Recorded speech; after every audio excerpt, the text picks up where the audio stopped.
Pemium, le premier partenaire français pour investir dans les cryptos en toute sécurité, présente Sud Radio, les incontournables de la crypto-monnaie.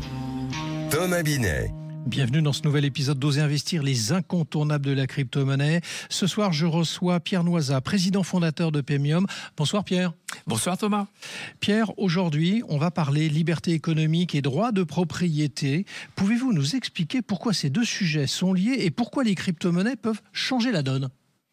Oui, avant cela Thomas, rappelons qu'en France, on observe à la fois un recul de la liberté économique et celui du droit de propriété. Vous voulez dire quoi par là ?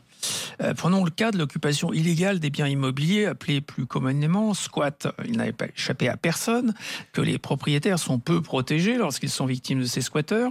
Et pour autant, la charge de l'entretien, la charge fiscale, voire les échéances de prêt, continuent d'incomber aux propriétaires. Certes, mais pour ce qui concerne la liberté économique... L'inflation normative, titre de l'excellent livre de Christophe et Hoche Duval, devient très problématique. Elle dissuade l'esprit d'entreprise et entrave la libre concurrence en favorisant les grosses entreprises mieux armées pour absorber ces nouvelles contraintes. Prenons un exemple pour illustrer cela.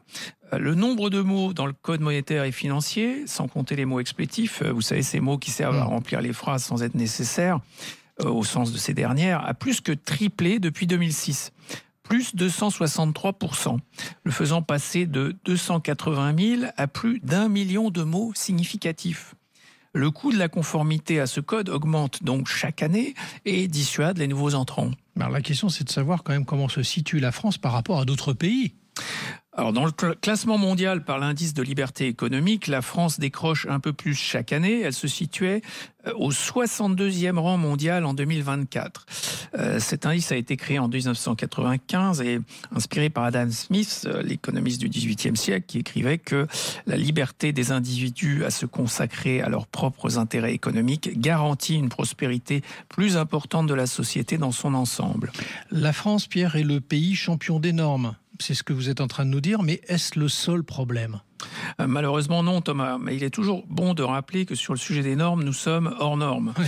Prenons un autre exemple, le code de procédure pénale a doublé de volume depuis l'année 2000 avec 3300 pages aujourd'hui. Oui. Cette augmentation n'atteint pas son objectif en donnant plus de moyens pour sécuriser les biens et les personnes, mais accentue le poids de ces contraintes sur les fonctionnaires de police qui doivent s'y conformer. Alors, vous faites le lien quand même entre crypto-monnaie, liberté économique et droit de la propriété. Du coup, en quoi les crypto-monnaies peuvent-elles nous aider ? Peut-être pas toutes les crypto-monnaies, mais Bitcoin en particulier, de par sa résistance à la censure, permet de posséder un bien numérique non confiscable et capable de franchir les frontières. Si d'aventure un État prédateur ou totalitaire cherchait à s'emparer de votre patrimoine, vous pourriez en convertir tout ou partie en Bitcoin pour lui échapper. Plus qu'une solution, l'existence de Bitcoin est un contre-pouvoir donné à chacun qui peut décider ou pas de l'exercer en fonction des circonstances et de ses convictions. Donc, entre les lignes, vous nous parlez du consentement à l'impôt. Tout à fait, Thomas, car les normes sont un impôt sur le temps des entrepreneurs, comme l'impôt sur les sociétés est un impôt sur leurs résultats. Particulièrement dans une petite entreprise, chaque minute consacrée à remplir des formulaires est une minute de moins pour s'occuper du produit et des clients. Or, une réglementation excessive devient un impôt insupportable. Vous dites que la réglementation devient excessive ?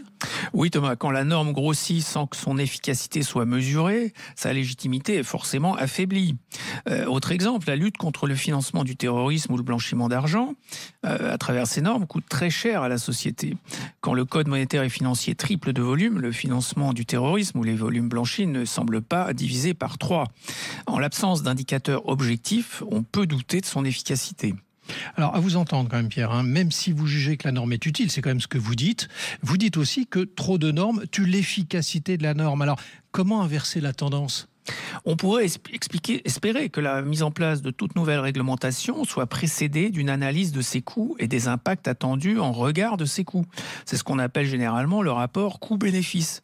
Sans cela, il est trop facile pour le législateur d'empiler les textes sans se soucier de la charge qu'ils représentent pour la société. Donc, analyser, comparer, c'est les mots que vous retenez aussi de votre propos, Pierre. Merci à vous. On vous donne rendez-vous mercredi prochain pour un autre numéro d'Oser Investir, les incontournables de la crypto-monnaie. Et pour ce qui me concerne, je vous donne rendez-vous dimanche matin dès 9h30 sur Sud Radio dans la matinale week-end. Sud Radio, les incontournables de la crypto-monnaie. Thomas Binet. Avec Pemium, le premier partenaire français pour investir dans les cryptos en toute sécurité.